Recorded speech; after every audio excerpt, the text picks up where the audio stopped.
Thank you. All right, so here today we're about to talk about my recent trip to Bolivia. I went in for the first 2 weeks of April in 2022. So quite recent, and I'll be able to answer a lot of questions regarding, travel in the time of COVID in whatever state we're referring to it as today. And with that, let's begin. These are the areas we'll be talking about today. While I was there for 2 weeks, really, because Bolivia is such a big and varied country and there's so many choices to make about what to do there, I wasn't really able to get a lot accomplished over the course of the 2 weeks. And I stayed mostly in the area immediately surrounding La Paz, which I'll show you on a map briefly. But today here we'll cover a bit about La Paz, a little bit about culture and history, and then most of my time in Bolivia was spent trekking and hiking. So there's going to be a lot of beautiful vista pictures and a lot of information about various treks you can do around La Paz. I always, of course, love to talk about food, so there'll be an extensive food section near the end, and then I'm very upfront about how much these things cost. So there's a whole cost slide at the end, and if you want to know anything else regarding costs, please feel free to ask. You can see here this photo on the right. This is La Paz. There is a backpacker sort of area that all the hostels and backpackers gravitate towards in La Paz, and this is what a typical street looks like in that neighborhood. Walking around in La Paz is very, it's fun. It's a super safe feeling city. There's a ton of vendors that are selling actually high quality and interesting goods, and they're not too aggressive about anything, so it's just a very peaceful place to be. It is hilly, and of course, if you know one thing about Bolivia, you know that at least in this section of Bolivia, the altitude is an issue. So when you first arrive, you'll want to be aware of that fact. Walking around can quickly pull the breath out of you. So definitely give yourself some time when you're arriving to account for that. All right, you can see here, I hope everybody knows, at least at this scale where we're looking right now, this is about smack dab in the central of South America. You can see Peru up in the northwest here, and then Brazil in the east. Bolivia is right in the middle, and of course La Paz is there in about the center west. You can see also, based on the color here on this map, La Paz is in the mountains, but it's near the descent into the Amazon jungle. So it's right about at the center point between the high plains of the Altiplano to the west, and then the Yungas, which is the transitory zone between the Andes and the Amazon to its north and its east. Zooming in a bit, you can see La Paz here. That is Lake Titicaca to the west. Today we'll be focusing mostly on La Paz. Secondly, I summited Pico, Austria, up about 2.5 hours northwest of La Paz here. We attempted the summit, it's a spoiler for later, of Huayna Potosi, which is a mountain peak about 2 hours north of La Paz. And then we did another multi-day hike called the El Chorro Trek, which ends nearby this sort of resorty town of Coroico. So we'll talk a lot about the Churro Trek and a little bit about Coroico towards the end. And that's about where all we were able to do. I was hoping to get over to Lake Titicaca, Tiwanaku, and maybe even a few, 1 or 2 other cities in La Paz, but the 2 weeks just flew by. So we were only in these places. Getting to La Paz from Chicago isn't as easy as it used to be. Before the pandemic, there were relatively easy flights with a layover in Panama City and then straight on to La Paz. Nowadays, or at least last month when I was there was still 2 stops, which was a bit of a pain. It was Chicago to Panama, a brief layover, and then another layover in Bogota. On the way there, that layover, I believe, was about 5 hours. So we stayed in the airport. Of course, there's a nice lounge in the Bogota airport, so we were mostly in there. And then onward to La Paz. It was the same route on the way back, except on the way back, the layover system was a little stranger, and we actually had a 10-hour layover in Bogota. With that much time, we opted to leave the airport, so we spent a nice morning in Bogota getting breakfast and walking around. For U.S. passport holders, it remains the fact that the visa to enter Bolivia is $160. Which is pretty steep. They do take credit cards at the airport, which is nice. A lot of these visas around the world, of course, if you're bringing cash, there's the stress added to it where they won't take it if it's folded or torn, and you got to go to the bank and ask them for the crispest bills you have. They take cards here, so you don't have to stress about that. I did bring cash anyway, just in case like the credit card machine was down or something, and I used the cash. And they didn't have a problem with any tears or anything. So whatever you like to do. At the time, it was also quite complicated. I needed a PCR test taken within 72 hours of my departure from the US. I think they've since lifted that. So if you're looking into going sometime soon, just be sure to double check. But then there's a bunch of other random requirements. For example, you have to have a printed out photocopy of your passport. You have to have a printed out confirmation from your hotel. You have to have a printed out, this was a big one. You had to buy third-party travel insurance that covers hospitalizations due to COVID-19. And you have to print that out and bring it. And they do check for all these things when you're there. So it's a little stressful. I won't lie about that. I opted to purchase insurance through World Nomads. I've bought through them a bunch of times. I've never had to use them. So I couldn't tell you if their service is amazing, but they do have good reviews. And I think for the two of us, for the 2-week trip, we paid about maybe $140 for that insurance. We also, the other big pain here, the last thing I'll say is we landed at about 2 a.m. In La Paz, and we didn't, because of all this paperwork and everything, we didn't get out of the airport until about 4. So going through immigrations and customs took about 2 hours, which is on the high end of things, of course, especially when you're landing at 2 o'clock in the morning. But once you're out, it's easy. There's a line of taxis. Taxis are pretty cheap and efficient. It was only about a 15-minute drive from the airport to our hostel, and it cost, if I remember correctly, about $14 equivalent. The cash there is called Bolivianos. I always opt to just withdraw money from the ATM when I land, and that's what I did. And it was about $14, which is expensive for a taxi. We took taxis around town all over La Paz, and usually you get in a taxi and you tell them where you're going, and it's about like $2 to $5, something like that, really cheap. I think at one point the one I remember explicitly, it was about a 30-minute taxi ride, and it cost, I think, $3. So taxis are pretty cheap. The airport one being $14 is actually quite expensive, but of course, $14 is well worth it to leave and get to your hostel ASAP. Once you're in La Paz, obviously, besides the taxis, they've got this Telepherico system, as you can see in the photo here. This goes all over. It's extremely convenient, and it's extremely well run. These things depart every 30 seconds from the station.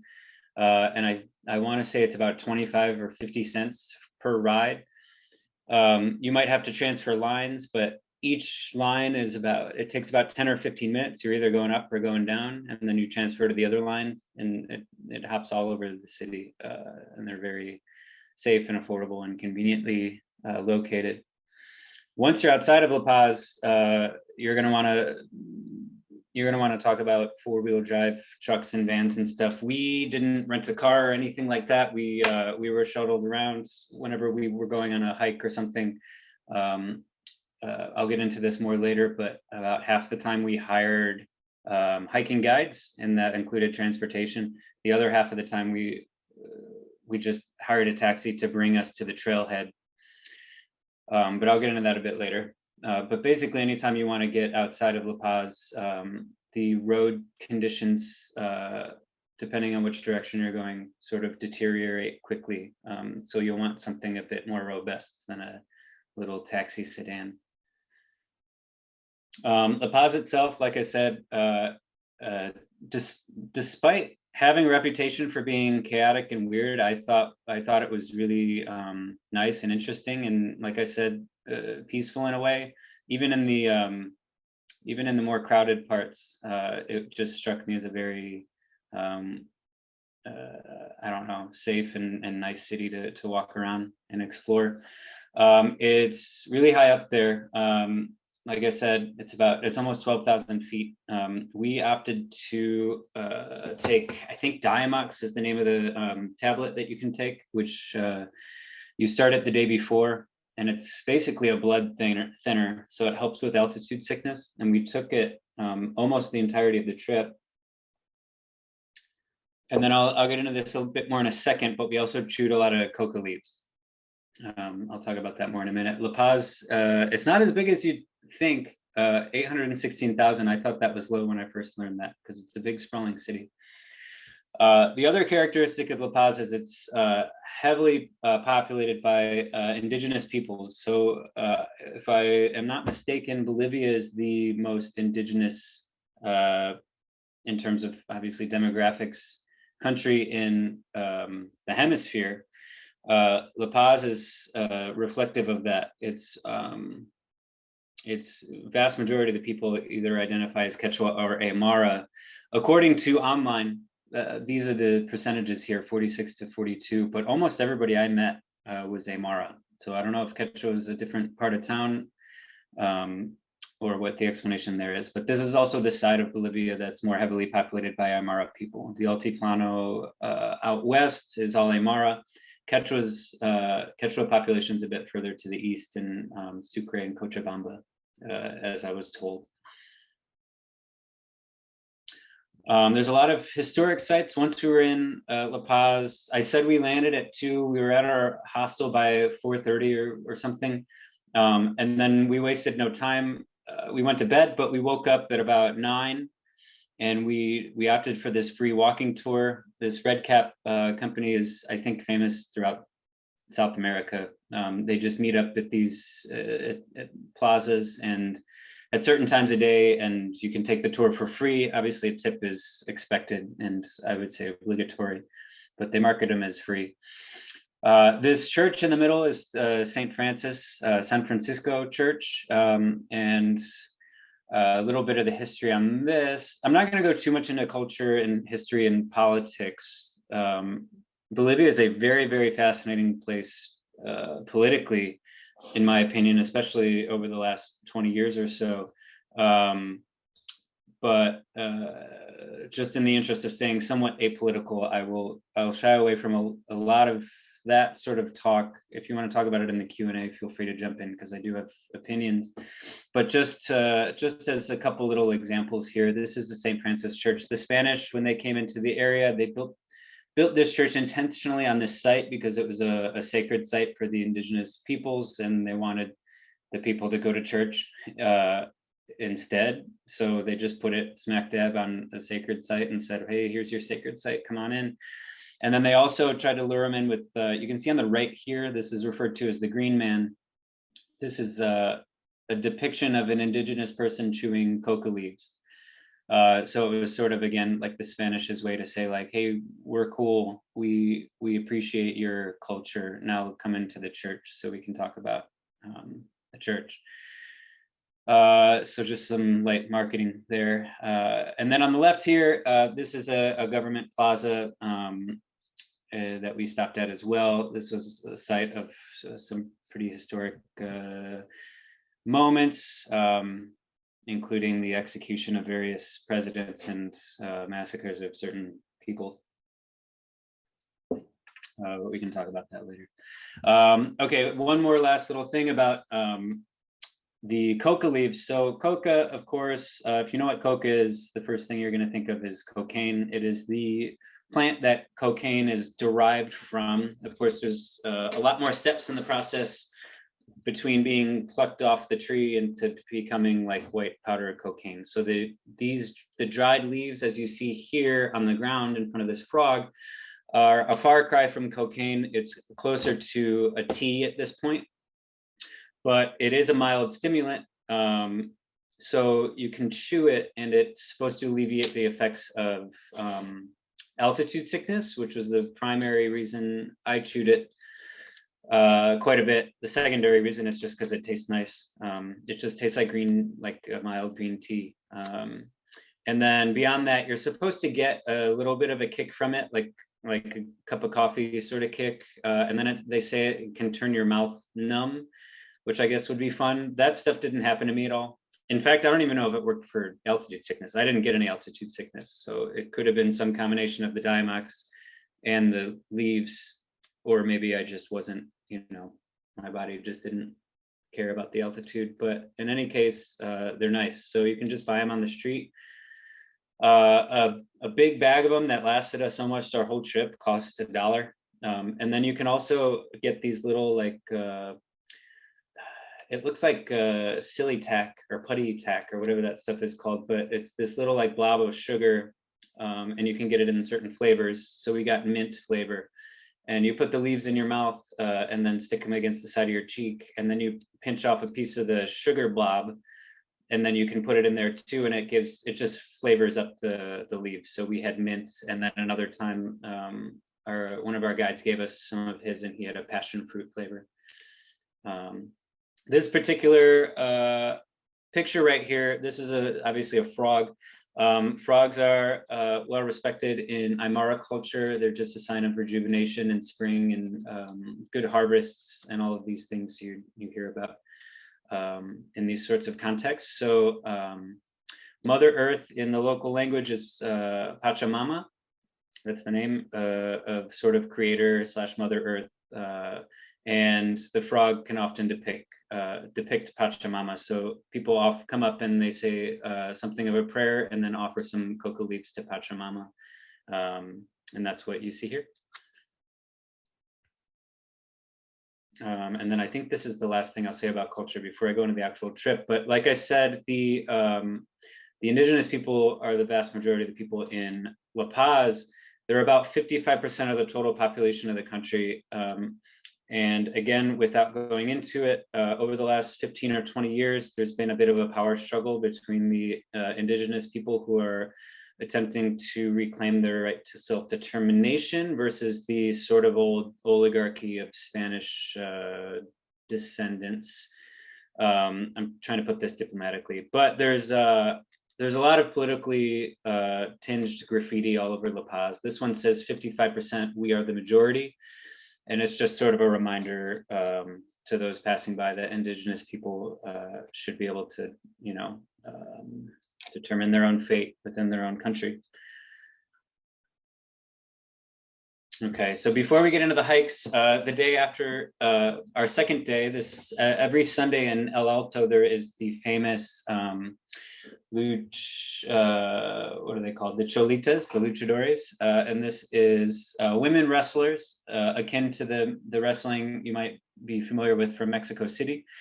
And they are Cholitas, which are Aymara women who adhere to the more like traditional Aymara culture.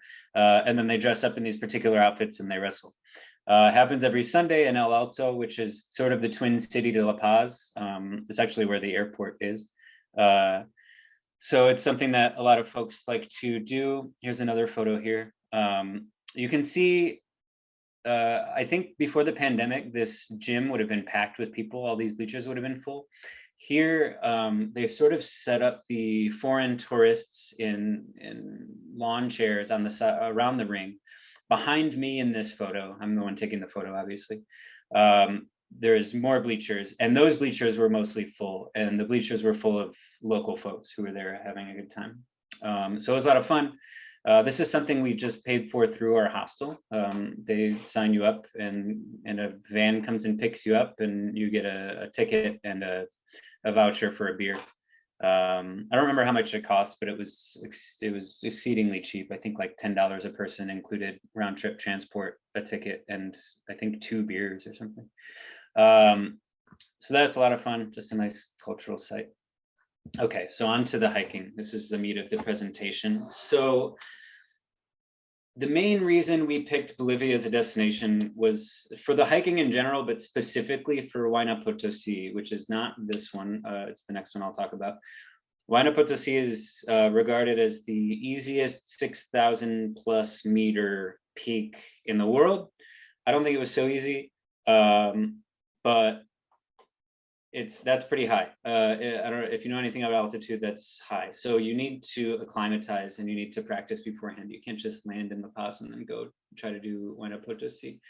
So one of the common hikes that people do to acclimatize is Pico, Austria. This is a one-day hike. It was about, I think 6 or 7 hours of hiking up and down. And we did this one on Monday. So now we're here just 2 days into the trip and we're already hiking.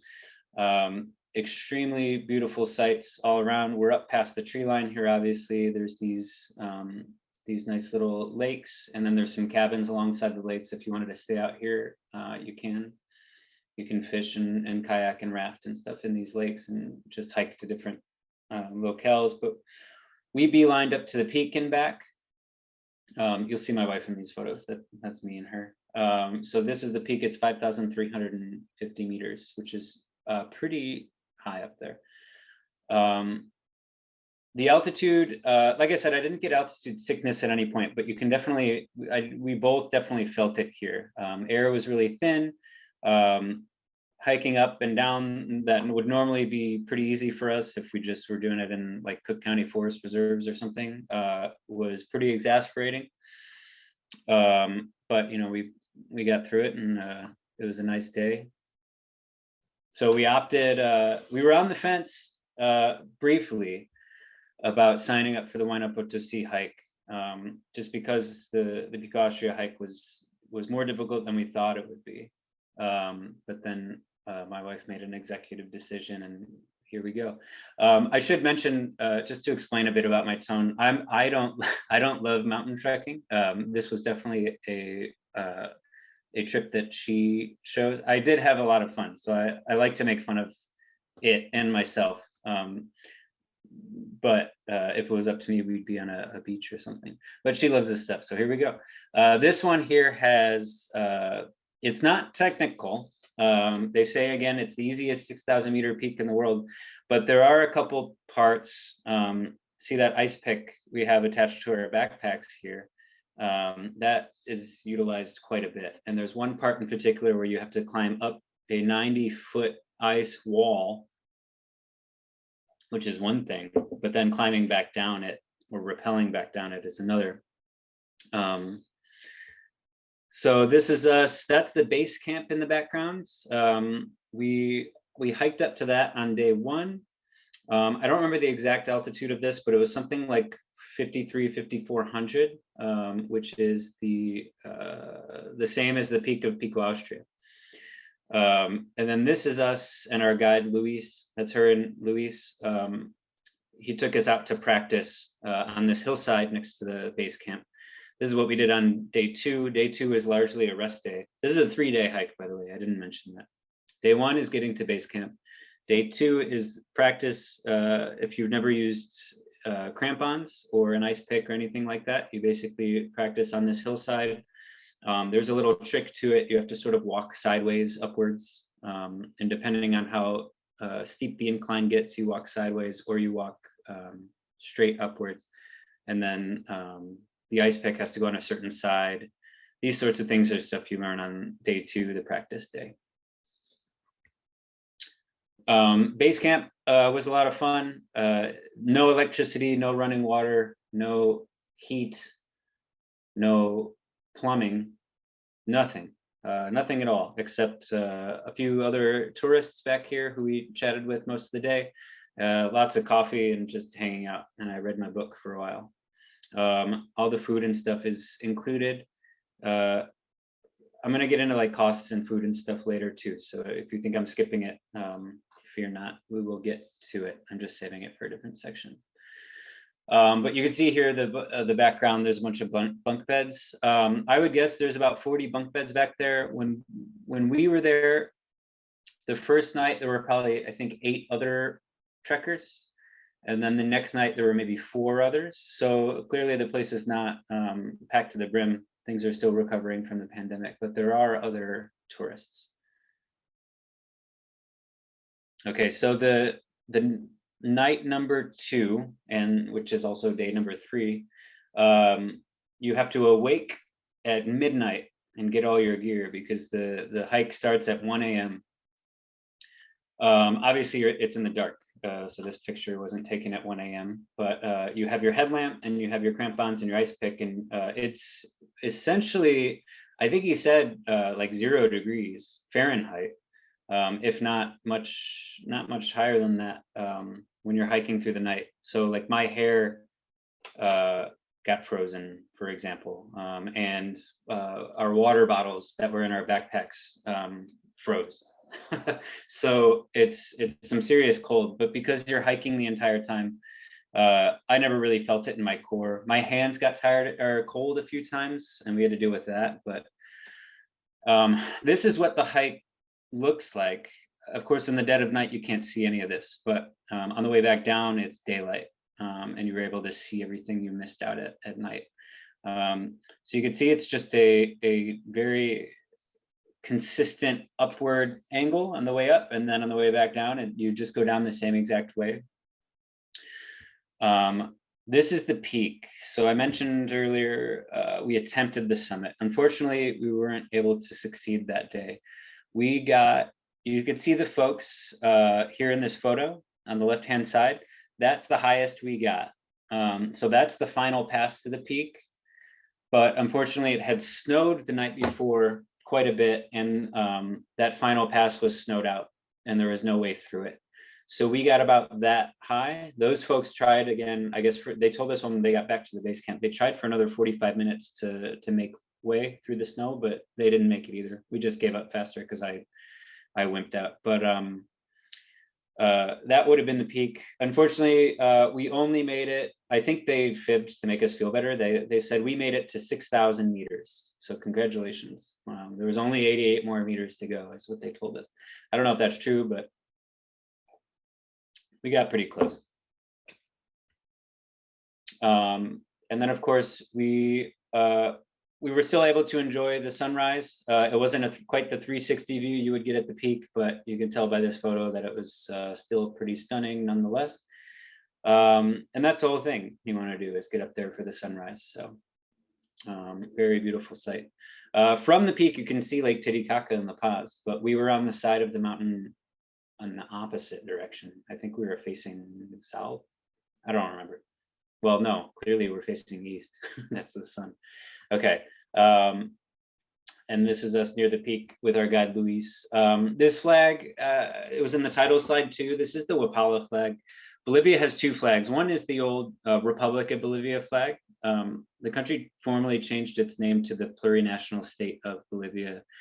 That's basically to acknowledge all the different indigenous peoples of the country, and to give them sort of like a right to self-determination.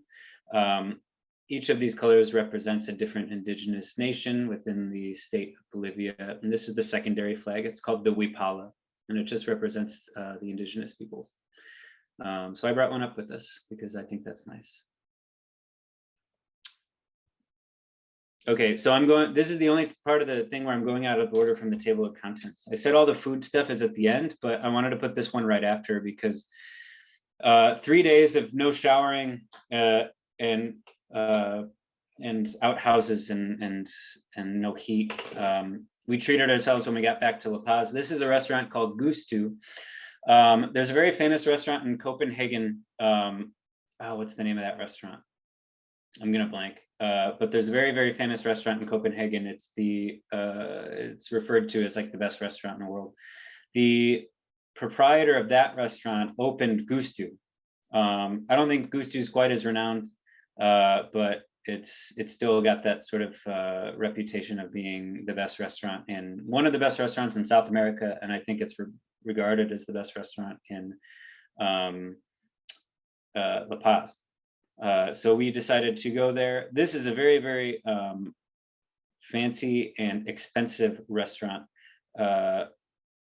not indicative of the typical food of La Paz. Okay, I looked it up. The restaurant in Copenhagen is called Noma. So if you've heard of that, it's the same guy. Although he's not the proprietor here anymore. He handed it off to one of his local proteges. So it's one of these sorts of places. You get, I think it was 10 courses.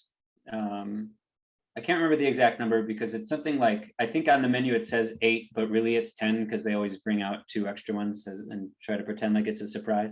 So this was the bread that you just get like by sitting down, which is nuts. I don't think any of that blue stuff is edible, but the bread, and then that's like a special type of honey butter. And then this, I'm not going to show too many here, but this is another course. This was Cayman Ceviche. So the thing about Gusto is each of the courses is reflective of, I think, like a different region of Bolivia. It's all locally sourced ingredients. We had caviar from fish from Lake Titicaca, and this is Cayman from the Amazon, and different themes like this. So it was really nice. We had some really good Bolivian wine as well. That's something you don't necessarily hear about a lot, but there is a Bolivian wine market. It's the same sort of stretch of mountains that the Argentinian wine, a lot of Argentinian wine is grown. So, you know, it's pretty good. Actually, we had a really good bottle of natural wine here that I liked a lot. We didn't check bags, otherwise I would have brought some home. Okay, so that was that. So we got back and spent some more time in La Paz, a couple more days here in between, and we wanted to start the Churro Trek, which I'll get into the details in a second about what that is. But one of the main things we did here in La Paz, of course, is we procured our camping supplies. So the Churro Trek, we did not hire a guide. We decided, because I had the GPS coordinates on my phone, and there's campsites and various things along the way.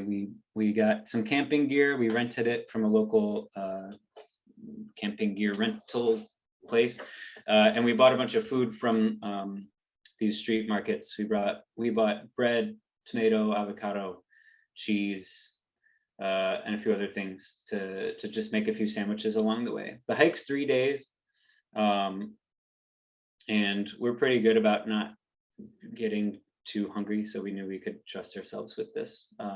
And we didn't bring any like heaters, like those little stoves you can bring when people camp and want to make coffee. We figured we could do without coffee for a couple of days. So the Churro Trek, it's a 3-day hike. You start high and go low. So this is sort of the opposite of the last hike. It's about a 45-minute taxi ride outside of La Paz to La Cumbre, which means the peak, sort of. This is the very beginning of the hike, and I'm going up here, and we went up for about an hour or maybe an hour and a half, and that was the highest point of the hike, and then you're down for the next 2.5 days. Yeah, you can see here the peak, the summit of this hike is about 16,000 feet, and then you go down to about 5,000. Most of this hike takes place on an old Inka road. This was Inca territory back in the Inca days. So you'll see not only the Inca road, but some Incan structures along the way as well. And if you've ever been to Peru and Machu Picchu or anything like that, you'll know that Incan architecture is very recognizable. The masonry is very unique. It's those rocks that are perfectly formed to fit together. And you can see that even in the road. Not in this photo.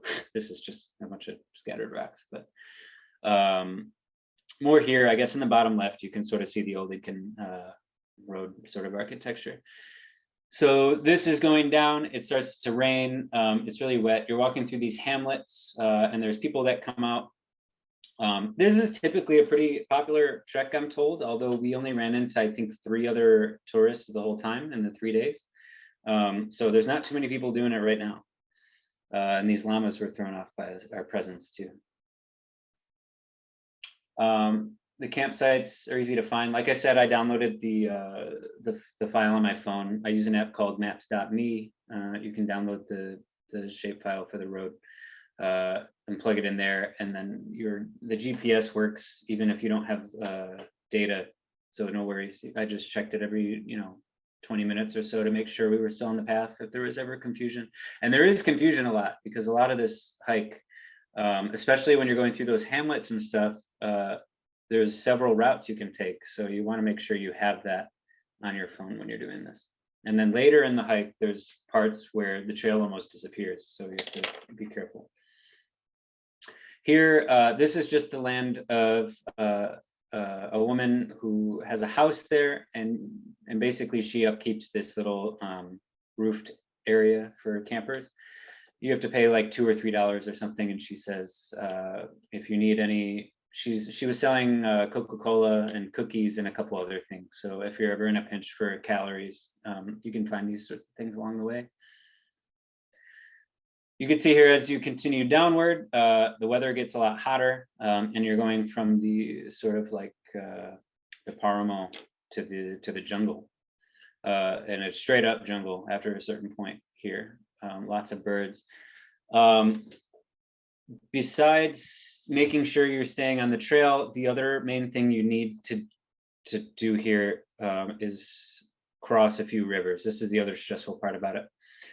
You cannot cross this river on foot. You will not come home. So the bummer with this one in particular was the bridge was destroyed. You can sort of see in the middle center or top middle center of this photo that line that's going across the river. You can see it in front of that big rock. This is a zip line. And what you have to do is there's a local family who operates this zip line, and you pay them and they zip you across. This is the only way across the river at this point. Now, in normal times, they're basically there all day zipping tourists across. But because there's not too many tourists right now, we ended up having to wait for almost 3 hours for them to show up, which was a big pain because we were trying, this was day 2. We were trying to get to the furthest campsite we could for the day, so that day 3 was super easy.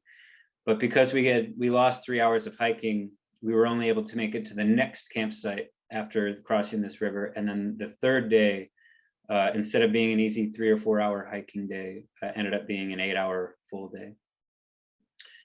So a bit of a pain, but at least we got across.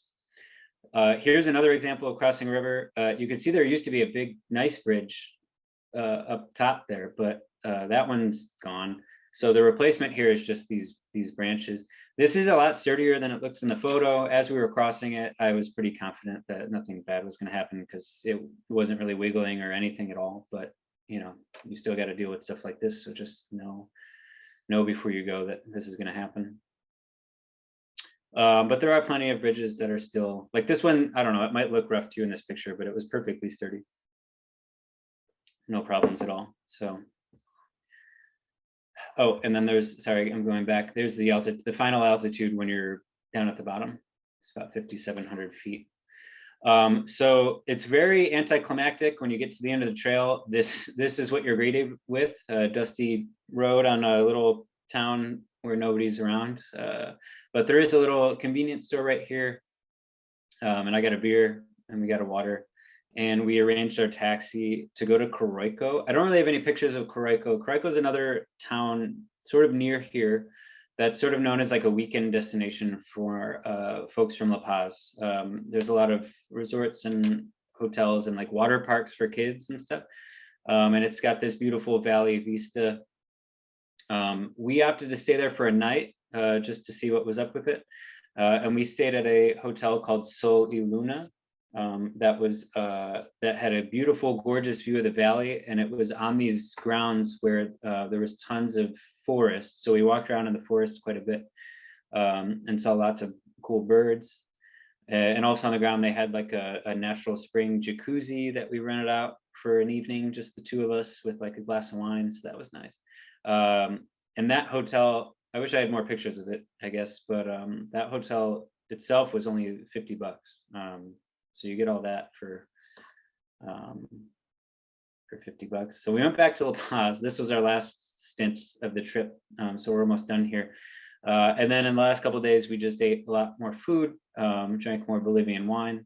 This is a Spanish restaurant, like Spain, Spanish, with tapas and tempranillo and everything. Yeah, so that's the hiking. Now we're going to get into the food section. So lots of street food. This is a milanesa sandwich, a torta de milanesa, which is sort of like a breaded fried. In this case, I think it was steak, but there's also, you can go with chicken too, I guess. More street food, vendors just hanging out as they do. This is anticuchos with potato and a spicy peanut-based chili sauce. Anticuchos is beef heart, which sounds scary, but if I didn't tell you that, you would just think it was steak, because it just tastes like a good steak. These are sultanas, which are basically empanadas, but there's liquid inside. So you got to bite off a hole in the top and then sort of like suck out the liquid. If you just bite into the side, it's going to pour all over your lap. So just be careful with that. They're really good. We went to another sort of fancy place. This was a three-course lunch place called Popular. This was my favorite meal of the trip, besides the street food. I guess the anticuchos was probably my single favorite dish, but this was my favorite like sit-down meal of the trip. I showed two of the courses here. This is an empanada, and then that's like fried purple yams on top of it with like I think that's like a guacamole chili sauce too. And then this was the dessert, which is an orange sponge cake with like a cream-based sauce, I guess. And that was really good as well. The food that they feed you in the treks, you know, it's really good when you're eating it because you're all trekked out, and getting a big plate of pasta and chicken, you know, what more could you ask for? But having done this sort of thing before and knowing what I know, I was sure to bring my own hot sauce from home. So I bought this little container from like Walgreens and filled it with a hot sauce that I like and brought it on the trip for this exact purpose. This is another meal just in La Paz. They call anything and everything chicharron, which is unusual. Like there's chicken chicharron and pork chicharron and beef chicharron. It just means like fried thing. So that's a bunch of fried food, I think pork and chicken specifically here. And then Bolivia also has, I forget the exact number, but it's something crazy, like 400 different varieties of potatoes. And I think there's like 3 or 4 varieties alone on this plate. So if you're used to the Idaho potato, get ready, because there's a lot of different potatoes out there, and they all have their own unique taste and texture. This is the pique macho, which is another typical dish here. It's a big plate of French fries, and then on top of that, a bunch of different varieties of meat, sausage and steak and chicken. And then on top of that, you got a few vegetables like the tomato and the onion, and then you got cheese and an egg. And then on the side, you can get some hot sauce and stuff. So this is really good as well. I forgot to put this in the table of contents, but we got some wildlife here. You will quickly learn the difference between a llama and alpaca. This, I believe, is a llama, and these are alpacas. I think, I forget now. I think the way you can tell is if their face is furry. Llamas tend to have like no fur on their faces, and the alpacas are just covered in fur. So these are definitely alpacas.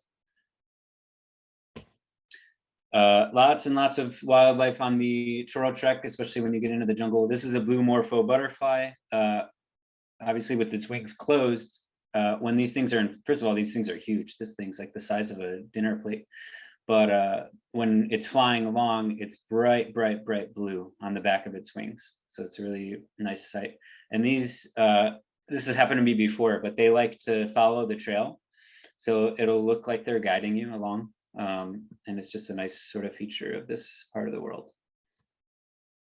Lots of different birds. I could do a whole hour on just birding in Bolivia, but just some choice birds here. This is the mountain Karakora, which is a bird you see a lot when you're trekking at high altitude.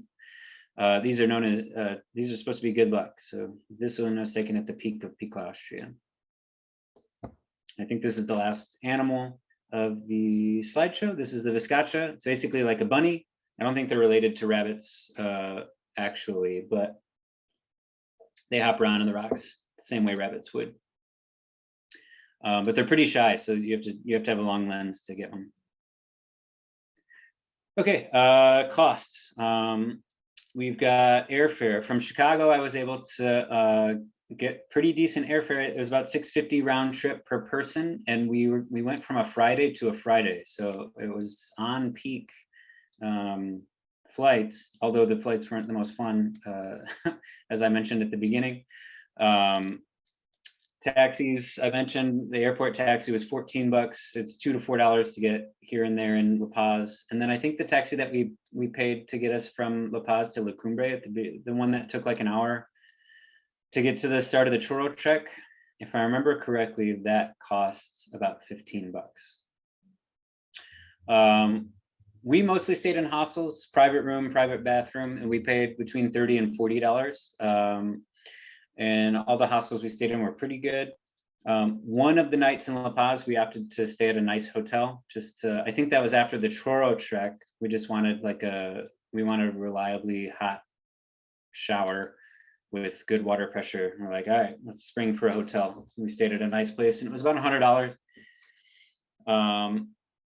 Dinner and drinks, obviously this varies wildly, but like a standard place we would wander into would cost $10 to $20 for a whole, like an appetizer, entree, and a couple of drinks. Pretty good. The Gusto meal was pretty expensive though. The 10 courses, and I think we ended up drinking 2 full bottles of wine. That was almost $200. So you can spend that much, but the same thing in Chicago would probably cost like $400 or more. So what are you gonna do? Beer isn't as cheap as you would think. Beers were sort of expensive. $4 for the big macro ones, and then they also had there's a pretty healthy microbrew culture in Bolivia, but those beers would be like $6 or $7 a pint, so almost equivalent to Chicago prices. For Pico, Austria, it was $70 a person. That included the guide, the transportation, and lunch. In Huayna, Potosi, for 3 days, it was $180 a person. That included the guide, the transportation, and 3 days worth of food, and then all the gear we had to rent, which included like crampons and the ice pick and the helmet and the jacket and the pants, like the whole cold weather get up. Choro was super cheap. Obviously, we didn't hire a guide or anything. Just the camping gear and all the food for the whole 3 days, and then like the fee for the camping. And then we bought like a Coca-Cola along the way. I think we spent $30 for those 3 whole days total. Or no, I wrote per person here, but I feel like it might actually be total. Very, very cheap, especially when you're buying the food at the market and stuff. Because I mentioned we bought like the bread and the tomato and the avocado and the cheese. I bet we spent about $8 total on all the food for all 3 days. All right, and that concludes the slideshow. So we can, Julie, move into the Q&A.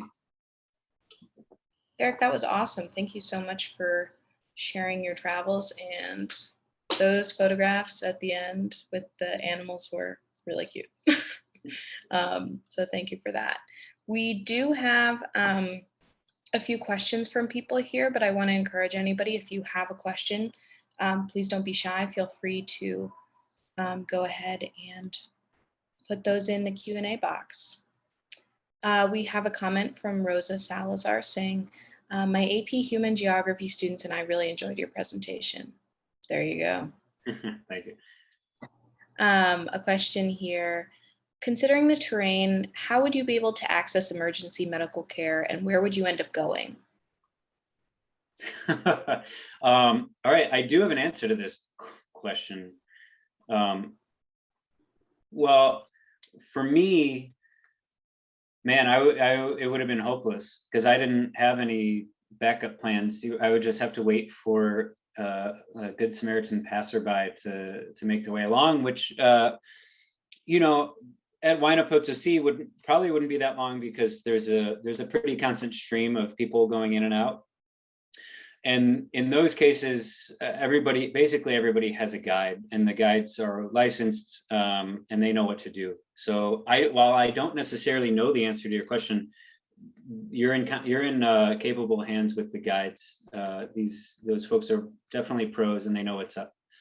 I would imagine in those situations, they've got a helicopter that can come out in a pinch and get you. Now, it would probably cost you a lot of money if you don't have insurance. So I would, if that's something that's on your mind, the World Nomads Insurance or whoever you want to go with, just make sure they do that sort of stuff. World Nomads, I know in particular, they've got a basic plan and an explorer plan, and the explorer plan is for stuff like this, and it would probably cover like a helicopter evac if you needed it. Now, and they'd probably bring you to a hospital in La Paz. I think that was part of the question too. And we had to go to a clinic in La Paz to get our COVID tests to come home, and the clinic seemed perfectly capable of handling stuff. So I would be confident getting dropped off. I don't think it's like, you're not going to need to be medevac to like Buenos Aires or something. Like they know what they're doing in La Paz. That's my guess. So the Churro Trek, on the other hand, there is nobody going by, and you might be waiting hours. So, if that's just something you're really nervous about, just be prepared for that. So I mentioned we ran into 3 other tourists during the Churro Trek, one of which was this girl from Boston, a recent college graduate. And I did overhear her telling one of the other tourists that she has an emergency button in her backpack that has a GPS signal that's capable of being located anywhere in the entire planet. And that if she really needed it, she would press that button and a helicopter would come get her. That sounds expensive. She sounds like she has resources. So if you too have resources, you might want to look into one of these such buttons. I didn't have any such thing. I went with the luck of the draw, and we wound up okay. I'm kind of fascinated by that button. Cool, thank you for that answer. Got a comment here, also a question on the end. Thank you for taking this amazing trip and photos that we all get to enjoy. If one is not a mountain hiker, in terms of having experience with altitude, ice picks, etc., are there other activities in Bolivia for those of us who are not quite as accomplished? Yeah, so the other main city to fly into in Bolivia is Santa Cruz. And actually, it's a lot easier to fly into Santa Cruz right now. I mentioned in the beginning, it used to be the case that the airline, what's the name of the airline we took? I know it, I'm just blanking. But it's Chicago to Panama, and then it used to be just Panama to La Paz. But right now, because of the way the world is, there's the Bogota layover. That's not true for the Santa Cruz side of things. So in the eastern half of Bolivia, the major city is Santa Cruz, and you can go Chicago to Panama, Panama to Santa Cruz. So if you do want to go to Bolivia and you don't want to do mountain stuff, it'll be easier for you so to get there. So all that said, though, the eastern half of the country is it's expansive plains and wetlands and sort of, I don't know if it's quite lowland, but it's lower land jungle. And from basing yourself in Santa Cruz, there's plenty to do. You're pretty close to the what's the name of that? The biggest wetland in the world that's mostly in Bolivia and also partly in Paraguay.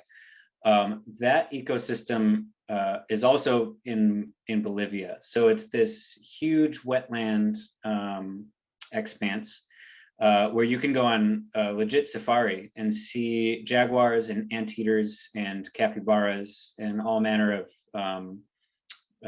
wildlife. So there's definitely that to do, and I don't think you're at risk of altitude sickness there. And then of course you can go to the Amazon from there too. And in the east, the major Amazon town is called Trinidad. In the west, so if you're basing yourself out of Santa Cruz, let's say in this hypothetical, getting to Trinidad is the easier bet. If you are basing yourself out of La Paz and you want to see the Amazon, there's Ruanabaque is the name of the town, and it's smack dab in the middle of the Amazon rainforest. And a lot of people go there, and there's package tours you can do. People opt for like half jungle, half pampas, and pampas means like plains basically. And the thing about the jungle is it's the jungle and everybody wants to see the jungle, but it's hard to see wildlife because there's so many places for the wildlife to hide. In the pampas, it's way easier to see the wildlife because there's no trees. It's plains and wetland. So a lot of people go to Ruanabaque and split their time, like 2 days jungle, 2 days pampas tour. Another thing to do in Bolivia, we're getting back into altitude here though now, although it's not hiking, so you can sort of take things easy. Of course, there's Lake Titicaca. Lake Titicaca is split with Peru, and I've never been, but I've been told that the Bolivian side is much nicer than the Peruvian side. So if you want to see the highest lake in the world, it's supposed to be very just nice, and there's lots of like cafes and restaurants along the lakeside. You can go out on the lake and go fishing, and there's some very light hiking to do. The last but very much not least is the Salar de Uyuni, which is the largest salt flat in the world. This is actually the most famous thing in Bolivia. Every single other tourist we met in La Paz was either going to or coming from Salar de Uyuni, and people actually expressed surprise at the fact that we weren't. Somebody even said, "You must be the only tourist to come to Bolivia and not go to the Salar," which I think is not far from the truth, because everybody goes to that thing. It's very, very famous. If you've never seen a picture of it, Google Salar de Uyuni, SALARDEUYUNI. It's this huge, huge salt flat, and in the dry season, it looks like a big like salt flat as far as you can see. In the wet season, it looks like a giant mirror, because there's constantly a puddle like 2 or 3 inches deep of water that just reflects the sky. So there's that, and that again is high altitude, but there's no hiking. Or if there is, it's very like light walking on flat land. It's not like this picture you see here. So those are some other things to do. There's more than that, but I'll stop there. Cool, thank you. Back to the food. You mentioned those empanadas filled with a liquid. We're curious as to what the liquid was, if you know. Yeah, okay, so it's not just liquid. Inside, so basically there's like, you could get, it's a salteña, and you can opt for like chicken or beef, let's say. Those are typically the 2 options. So the liquid is basically just like a beef stock, like if you were cooking a beef soup and you picked up a bunch of the beef and put it in the empanada, but you dragged a lot of liquid along with it. That's what it is. It's just like beef stock from when the beef was being cooked. Cool. We have a few questions about the languages spoken. Were people primarily speaking Spanish or indigenous languages? And did you have any difficulty communicating maybe in the smaller towns? Okay, yeah, good question. That's something I definitely should have covered. In La Paz, almost everybody will speak Spanish. Okay, so first of all, if you're a tourist and you don't have any Spanish, you're going to be okay. I'm of the opinion that language barriers are the single most overrated complication when it comes to planning travel, because there's always a way to communicate, especially with like phones. You can translate on the spot. So I would say if that's your concern, don't worry about it. But to answer the question itself, in La Paz, almost everybody speaks Spanish. So if you have any Spanish language skills, you'll be all the better off for it. In the countryside, let's say, for example, during the Churro Trek, the family that runs the zip line, they spoke very rudimentary Spanish. They spoke Aymara. And even knowing Spanish, it can be hard to get a point across and then get a point back from them. So definitely some language struggles there. Even if you're a fluent Spanish speaker, you can't necessarily expect everybody to speak Spanish. Once you're out into the Altiplano, it's Aymara is the primary language. Spanish is a very distant second. That being said, like I said, it's difficult to get a point across, but it's not impossible. So we were able to figure out what was up with the zip lines. We were able to negotiate the price. We got across. So you will accomplish the task you set forth to do, even with no Spanish or just with some. Cool. We have 2 comments here. Such beauty on your hike. Thank you for a very interesting presentation. And on to another question. What were the papers that required a printed out copy when you arrived in addition to the hotel reservation? Okay, so I'm going to answer this, but firstly, I'm going to say this changes. So what might have been the case last month might not be the case this month. If you're planning a trip 6 months into the future, you can write this down today, but you got to double check it again before you leave. And to make it even more complicated, like the people in front of me in line got asked for different stuff than I did, even though they had US passports. So it's sort of all over the place.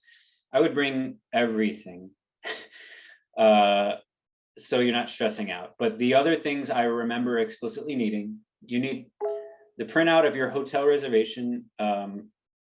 You need the printout of your insurance that covers COVID-19. You need the printout, a photocopy of your passport. The guy in front of me got asked for a copy of his bank statement, which I didn't have, and I had a mild heart attack when they asked him for that, because if they asked me for it, I don't know what I was going to do, but they didn't ask me for it. It's very inconsistent. Now I'll say, if you're on Facebook, there is a Facebook group, I think it's called Bolivia Travel Group, something along those lines. If you type that in, it'll probably pop up. But this question gets asked and answered a lot. So I would join that group and just keep yourself apprised. Like I said, things can change. And when I went, I had to have a PCR test, and I don't think you even need a test at all anymore. Well, okay, so a copy of your vaccination card, or I think your original vaccination card was necessary when I went.